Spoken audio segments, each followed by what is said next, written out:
Shalom anak-anak yang diberkati oleh Tuhan Yesus. Hari ini kita akan merenungkan kebenaran firman Tuhan dengan tema muda dan berhikmat. Diambil dari kitab Pengkhotbah pasal 4 ayat yang ke-13. Demikian bunyi firman Tuhan. Lebih baik seorang muda miskin tetapi berhikmat daripada seorang raja tua tapi bodoh yang tak mau diberi peringatan lagi. Dikisahkan ada seorang raja tua yang memerintah di negeri yang sangat subur. Sayang raja itu bodoh dan keras kepala. Ia tidak pernah mau mendengarkan saran dari siapapun. Suatu hari raja itu memerintahkan pasukannya untuk membabat hutan-hutan lebat di seluruh negeri. Alasannya untuk membangun kota raja dan supaya tidak dijadikan tempat persembunyian musuh-musuhnya. Kepala pasukan tidak berani menentang perintah raja itu. Tetapi ada seorang pemuda miskin yang tinggal di tepi hutan yang dengan berani menolak penghancuran hutan itu. Ia mengatakan kepada kepala pasukan bahwa menghancurkan hutan sama dengan mengundang bencana. Hutan itu banyak manfaatnya, sebagai tempat hidup satwa, sebagai pencegah banjir dan kekeringan, pemberi keteduhan dan kesejukan, penghasil zat oksigen yang diperlukan untuk pernapasan, dan lain-lain. Karena dianggap menentang perintah raja, pemuda itu ditangkap dan dimasukkan ke dalam penjara. Sementara itu penghancuran hutan terus berlangsung. Akhirnya hutan di seluruh negeri itu habis.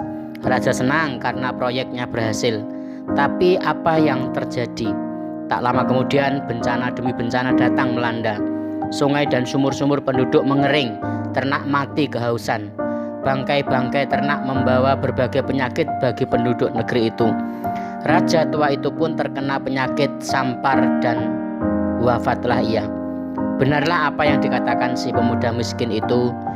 Pemuda itu ternyata jauh lebih berhikmat daripada rajanya. Ia pun dibebaskan dari penjara, lalu diangkat menjadi penasehat raja muda. Dan nasihatnya yang pertama adalah semua lahan kosong harus ditanami pohon kembali. Semua warga harus rajin menanam dan merawat tanaman.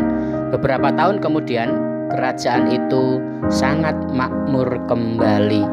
Anak-anak yang dikasihi oleh Tuhan, melalui kisah ini kita diingatkan untuk kita ini berhikmat,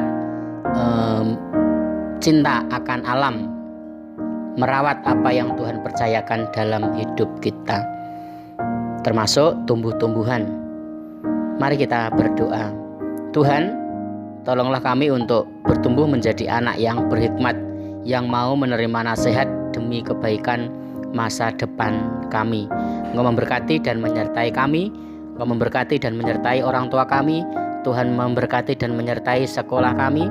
Bapak Kepala Sekolah, Bapak Ibu Guru Karyawan, Tuhan tolong memberkati, berikan kesehatan. Terima kasih. Kami juga berdoa untuk bangsa dan negara kami yang saat ini masih mengalami pandemi COVID-19. Tuhan tolong, Tuhan pulihkan, Tuhan sembuhkan dengan kuasa-Mu. Engkau memakai pemimpin kami untuk membawa pemulihan bagi negeri ini. Di dalam nama Tuhan Yesus kami berdoa. Amin.